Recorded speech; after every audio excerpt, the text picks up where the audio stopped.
Olá, meus amores, tudo bem?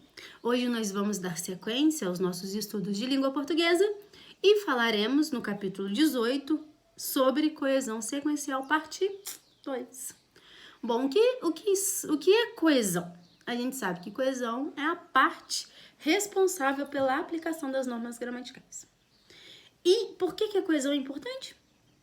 Porque é a coesão quem permite que um texto se estruture. São os elementos da coesão que nos possibilita construir uma fala, construir uma linguagem, né? Porque do que adiantaria se a gente fosse dotado assim de inúmeras palavras, a gente poderia falar várias palavras, mas não soubesse o significado ou a função dessas palavras no dia a dia, né? Aí não ia ter como fazer distinção de uma coisa e outra. E por que a coesão é importante na língua portuguesa? Além de ser uma ferramenta... Charlotte está atacadíssima hoje.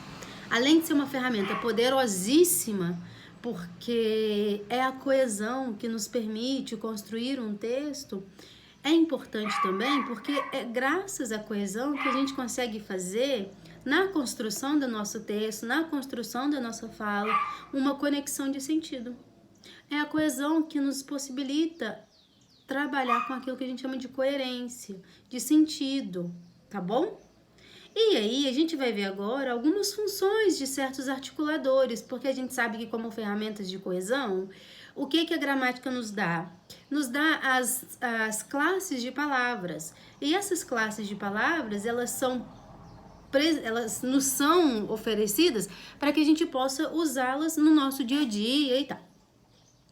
E os articuladores são aquelas palavras ou conectivos ou expressões ou locuções que a gente usa para quê? Para estabelecer a relação de sentido entre uma mensagem e outra. Esse sentido ele pode variar de inúmeras formas. E como que a gente sabe, ou como que a gente consegue fazer a construção de sentido ou compreender um sentido já exposto em um texto? A gente tem que saber quais são os tipos de articuladores e as ideias que eles expressam, não é mesmo? E aí, lá na página 506, que é onde tem o conteúdo dessa aula, diz assim, ó, coesão sequencial, a função dos articuladores textuais. A gente vai ver uma primeira parte, algumas funções dos articuladores textuais, tá bom? E aí, diz assim, ó, no pontinho 3.1, articuladores para reforçar uma oposição. O que vem a ser isso? Quando uma sentença já foi feita em caráter opositivo, ela é oposta, né? O argumento é oposto, por exemplo, e aí eu quero uma nova sentença, uma nova informação que reforça, que deixa mais firme a minha oposição em relação àquele assunto, o que eu preciso usar? Eu preciso usar algum articulador que reforce essa oposição. Alguns exemplos de articuladores. Lá na apostila, na página 506, traz com certeza, sem dúvida, evidentemente, efetivamente, de fato, certamente, de certo, com efeito. São alguns. Talvez vocês conheçam outros. São muitos articuladores, como eu disse, não tem como a gente fazer uma lista e falar, esses são todos os articuladores que reforçam ideia de oposição. Esses são todos os articuladores que reforçam a ideia de circunstância, de causa. Não tem como. Porque varia. Muitas vezes um mesmo articulador pode ser apresentado para várias ideias, para vários sentidos, e tudo vai valer do contexto no qual ele está inserido. Um exemplo de um articulador para reforçar uma oposição em uma oração. Diz assim, ó, certamente Martin sabia que exercia forte influência sobre os colegas. Ao longo do texto de abertura desse capítulo, já tinha deixado claro que Martin Luther King, ele exercia uma influência muito forte sobre os colegas dele. E eu quero retomar essa informação, essa oposição, né? Porque embora ele fosse um perseguido negro que vivia em condições desfavoráveis, ele se destacou. E a oposição tá aí. quando ele se destaca em um meio social que não era nem um pouco promissor para ele na época. E aí eu digo, certamente Martin sabia que exercia forte influência sobre os colegas. Onde está a oposição? Que, embora ele fosse perseguido, ele exercia forte influência. Ele foi um modelo em uma era, em uma sociedade em que a raça dele não era nem considerada humana. Então a oposição está nisso. Tecnicamente, pessoas como Martin não era nem para ser notado, e ele passou a exercer influência. Isso é a oposição. E o certamente é o articulador que reforça essa oposição, que intensifica esse sentido já exposto, tá bom? Próximo. Articuladores para atenuar uma circunstância. Estou elaborando meu texto e aí eu quero reforçar uma informação por outra. Eu disse uma coisa e eu quero usar outra informação para reforçar aquilo que eu disse. Como que eu faço isso? Como que eu dou o sentido de circunstância? Uma informação é a causa, aí a outra é a circunstância. Como que eu faço esse movimento?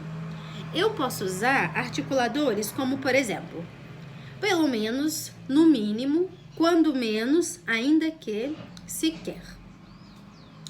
Aí diz assim, né, no exemplo. Você poderia ao menos falar com eles? Como que eu sei que dá uma ideia de circunstância? É quando eu digo assim, você poderia ao menos falar com eles? É só isso, é só essa situação que precisa acontecer. Ao menos é uma coisa bem simples, é para simplificar. E aí dá o sentido de que, gente, é só montar essa circunstância, construir essa possibilidade para poder realizar essa tarefa. Qual é a tarefa? Falar com eles. Acabou.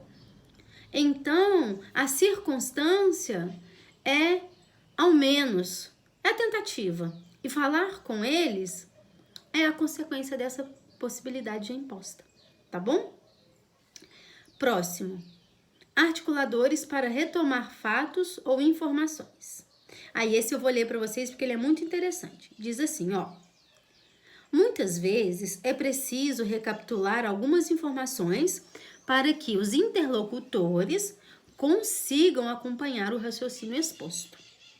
É nesse momento que podemos utilizar articuladores que retomam determinados elementos essenciais para que a mensagem progrida e seja coerente. Confira. Ao exemplo. Os negros deveriam ceder aos brancos nos ônibus, além de serem impedidos de frequentar muitos dos restaurantes. Eles também tinham direito de educação negado. Levando em consideração tudo isso, era preciso agir de forma rápida e precisa. Então, quando eu falo dos direitos dos negros que eram negados, estou fazendo uma apresentação do caso, né? E aí eu quero retomar essa informação. Como que eu fiz essa retomada? Como que a apostila trouxe o exemplo para nós? Disse assim, levando em consideração tudo isso, poderia ser desta forma, em vista disso, em virtude dos fatos mencionados, assim como dito anteriormente. Esse tipo de retomada, quando você fecha uma informação, aí você abre uma outra sentença, reforçando ou retomando aquela informação, você volta lá e faz a ponte, é importantíssimo na construção de um texto. É importantíssimo o aluno que consegue fazer isso. E não é difícil. É questão de prática. Se você treina, você faz sem perceber, porque depois fica automático em você. Tá bom? E por que que é importante a gente saber fazer essa retomada de informação? Quando a gente constrói um texto, dificilmente ele vai ser escrito com 3 frases, né? O texto ele vai ter uma extensão, né? E nessa extensão, para estabelecer relação de sentido do início ao fim, vão ter vários momentos que a gente vai ter que interceder com articuladores que façam a união de sentido entre as informações. E nessa união de sentido, na busca pela coerência, na busca pela coesão, na busca pela compreensão de um texto, o que a gente precisa saber? Retomar as informações.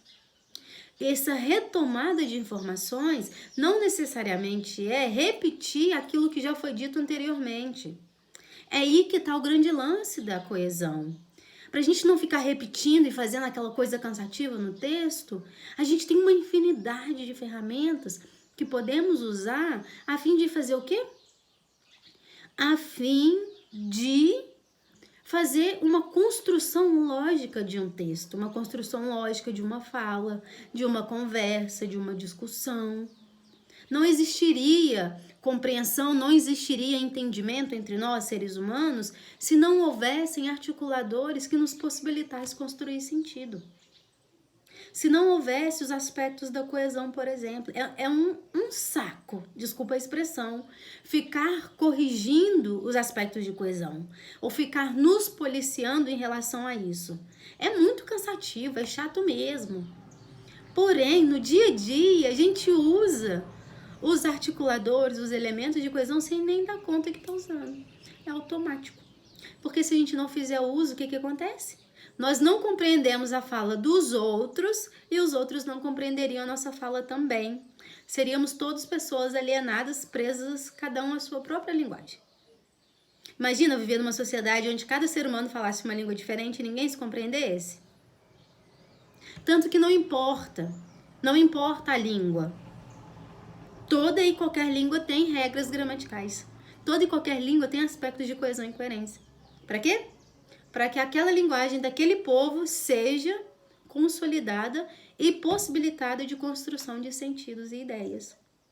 E esses sentidos são construídos ou são facilitados a sua construção devido ao fato de termos ferramentas como os elementos da coesão. Simples assim. A língua portuguesa ela é essencial na nossa vida, é a nossa língua mãe. A gente não tem que saber o nome de todas as regras gramaticais, não precisamos, mas a gente precisa ter uma noção básica. Principalmente se a gente são alunos da faixa etária de vocês que muito em breve prestarão vestibular a fim de tentar uma oportunidade na vida, de construir um sonho. Então, é muito importante que vocês, sempre que a gente falar sobre elementos de coesão, coerência, essas coisas, vocês lembrarem que não dá para separar.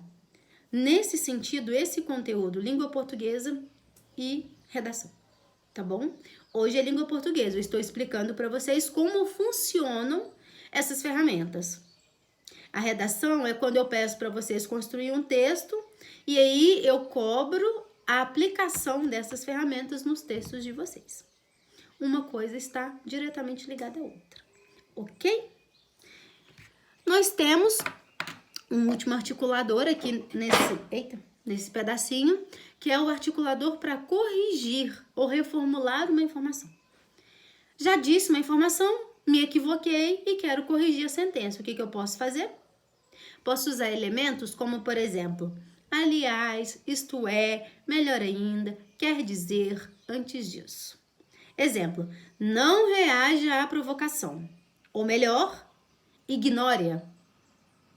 Eu disse para não reagir à provocação, ok. Aí eu retomo. Não. Ignore. Finge que não tá vendo. Abstrai, finge demência. Como que eu fiz a conexão de sentido nas duas informações? Como que eu fiz essa correção? Eu usei um articulador. Ou melhor. Quando eu digo assim, eu quero que vocês façam as páginas tal. Não, melhor, peraí. Façam só as páginas 507 e 508. Isso é uma correção, não é? Eu dei uma primeira informação, me arrependi dela, quis reformular essa informação e aí eu usei um conectivo para fazer essa reformulação. Simples assim, não tem segredo. Qual é o grande lance de hoje? Sugiro que vocês, por gentileza, façam a leitura desse conteúdo lá na nossa página. Na página 506 e 507 tem a explicação. Na 507 a 509 tem os exercícios que eu gostaria que vocês, por gentileza, fizessem também. São do número 7 ao número 21, tá bom? É só isso. Qualquer dúvida, vocês sabem como e onde me encontrar. Beijo, se cuidem Tchau, tchau. Fiquem com Deus.